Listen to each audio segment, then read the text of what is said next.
Have we all had secret sins committed in full view of heaven? What secret sins do we not want to talk about? Can we be forgiven? Let's begin in 2 Samuel 11. David made many mistakes, more than is recorded of Saul, except that David repented and Saul just made excuses. What was one of David's worst mistakes? In the spring of the year, when kings normally go out to war, David sent Joab and the Israelite army to fight the Ammonites. They destroyed the Ammonite army and laid siege to the city of Rabbah. However, David stayed behind in Jerusalem. Late one afternoon, after his midday rest, David got out of bed and was walking on the roof of the palace. As he looked out over the city, he noticed a woman of unusual beauty taking a bath. He sent someone to find out who she was, and he was told she's Bathsheba, the daughter of Eliam, and the wife of Uriah the Hittite. Then David sent messengers to get her, and when she came to the palace, he slept with her. She had just completed the purification rites after having her menstrual period. Then she returned home. Later, when Bathsheba discovered that she was pregnant, she sent David a message saying, "I'm pregnant." Did David try to cover up his adultery by giving Uriah leave from battle? David sent to Joab, "Send me Uriah the Hittite." Joab sent Uriah to David. When Uriah had come to him, David asked him how Joab did, and how the people fared, and how the war prospered. David said to Uriah, "Go down to your house and wash your feet." Uriah departed out of the king's house, and a gift from the king was sent after him. But Uriah slept at the door of the king's house with all the servants of his lord, and didn't go down to his house.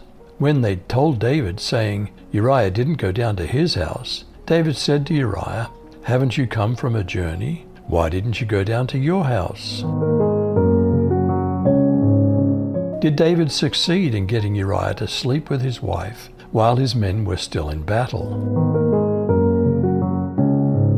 "The chest and Israel and Judah are all living in tents," Uriah told David, "and my master Joab and my master's troops are camping in the open field. How could I go home and eat, drink, and have sex with my wife? I swear on your very life, I will not do that."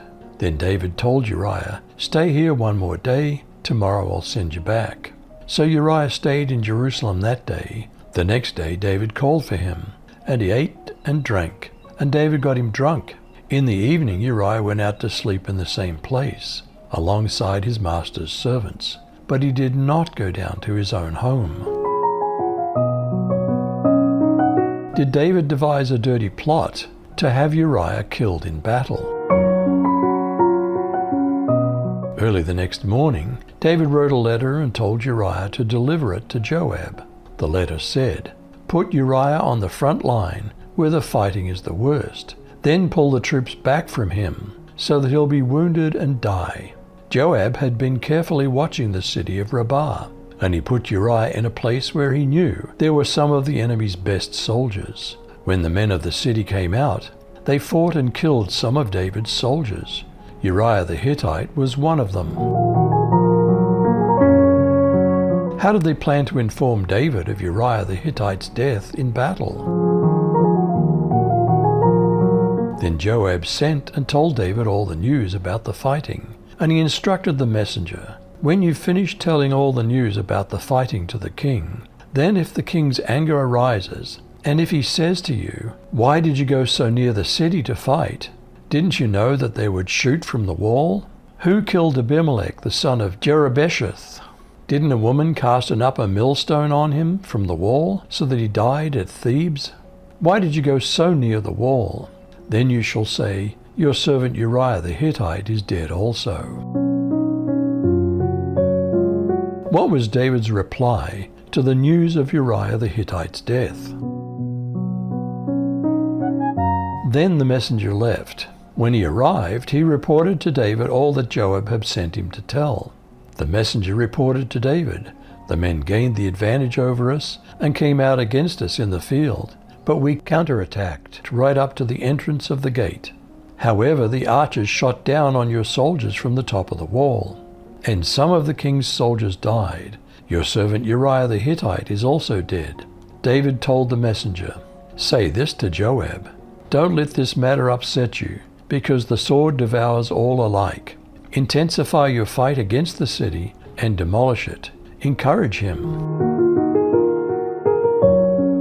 Was David now in trouble with God over this horrible series of sins?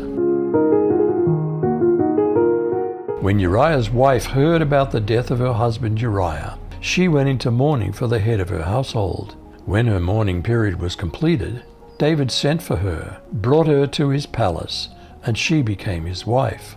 Later on, she bore him a son. Meanwhile, what David had done grieved the Lord. Can we really hide our sins, or are they always on public display before God and his holy angels? For there's nothing covered that shall not be revealed, neither hid that shall not be known. Therefore whatsoever you've spoken in darkness shall be heard in the light, and that which you've spoken in the ear in closets shall be proclaimed upon the housetops. What reminds us of God's forgiveness of all our sins, even those we kept secret?